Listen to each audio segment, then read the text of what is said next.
Chegamos agora a um dos momentos mais difíceis e, ao mesmo tempo, mais profundos da Via Sacra. A 11ª estação. Jesus é pregado na cruz. É um momento de clímax, um ponto de parada terrível, mas que carrega um significado gigantesco que a gente vai tentar desvendar aqui. Para começar, vamos olhar para essas palavras do Salmo 22. Elas foram escritas séculos antes, sabe? Como uma profecia. E aqui elas se tornam uma realidade brutal, palpável. Trespassaram as minhas mãos e os meus pés. Isso tira a gente do campo da teologia e joga direto na realidade física do momento. Não é uma imagem poética, é quase uma descrição forense da dor. Nessa estação, acontece uma mudança drástica. Toda aquela caminhada, todo o movimento que a gente viu até agora, para. Tudo cessa. A gente chega no que a fonte chama de clímax imóvel. É exatamente aqui que o sacerdote finalmente sobe ao seu altar. A imagem é fortíssima. Jesus e a cruz se tornam uma coisa só. Ele não está mais carregando a cruz. Agora, ele está fundido a ela. E é nesse instante que a madeira, que era um instrumento de tortura, de vergonha, se transforma no altar do maior sacrifício da história. E essa transformação de tortura em sacrifício tem um lado profundamente físico. A teologia desse momento está literalmente escrita na carne. Vamos dar uma olhada no que a nossa fonte chama de a anatomia do resgate. O corpo, aqui, é o próprio preço do resgate. Pensa na complexidade do corpo humano, levado ao seu limite máximo, absoluto. A descrição é de cada osso, cada músculo, cada nervo, num estado de tensão suprema, esticado até o ponto de se romper. É a totalidade do ser humano sendo oferecida. E essa citação de João é a chave para a gente entender a virada do físico para o espiritual. O ato de ser levantado, pregado na cruz, não é só tortura. É o começo de um movimento espiritual poderosíssimo. A dor física se torna um tipo de imã divino.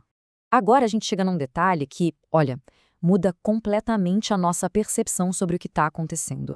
Isso não é sobre uma vítima passiva. Foi uma escolha, um sacrifício consciente, deliberado. Isso nos leva a uma pergunta que é fundamental. Se existia um jeito de diminuir essa agonia toda, por que rejeitar? A resposta para isso revela a natureza mais profunda do sacrifício. Os evangelhos contam um detalhe fascinante. Ofereceram para Jesus uma bebida, uma mistura de vinho com mirra ou fel, que funcionava como um tipo de anestésico para aliviar o sofrimento dos condenados. Ele prova, talvez num gesto de reconhecimento, mas se recusa a beber. Ele faz a escolha deliberada de sentir a dor em sua plenitude. E aqui está o porquê. Uma vítima inconsciente, entorpecida pela dor, ela é passiva.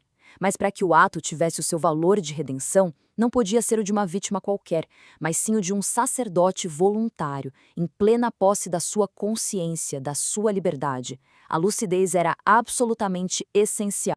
Essa consciência plena foi a chave de tudo que veio a seguir. Permitiu que o sacrifício fosse perfeito, uma oferta feita com total liberdade.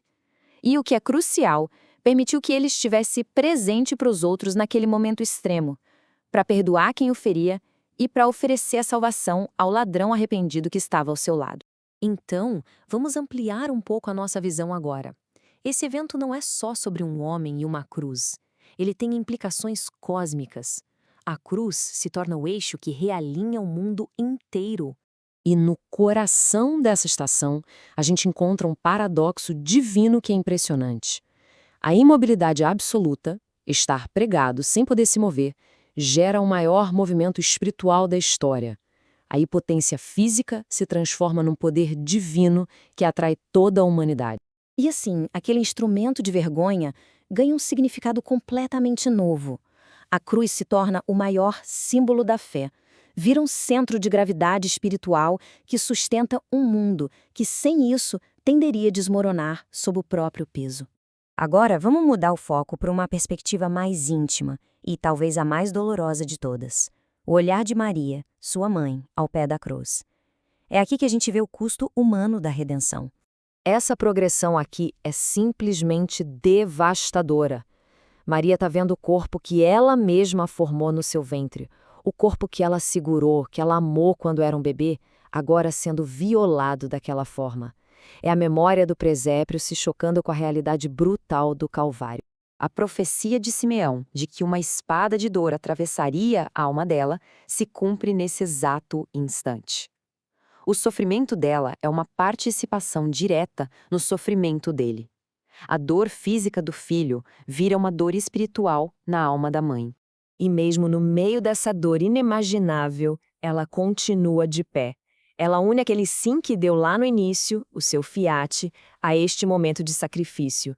E com essa fé que não se abala, ela se torna um modelo de como a gente pode encarar as nossas próprias cruzes, permanecendo firmes, mesmo diante do que não se entende. No fim, toda essa reflexão nos deixa com uma pergunta que ecoa através do tempo e que conecta a teologia com a nossa experiência mais profunda. Qual é o preço do verdadeiro amor? O que esta estação parece sugerir é que o amor de verdade não foge do sacrifício, mas o abraça por inteiro. E a gente encerra com uma oração que captura a essência de tudo isso.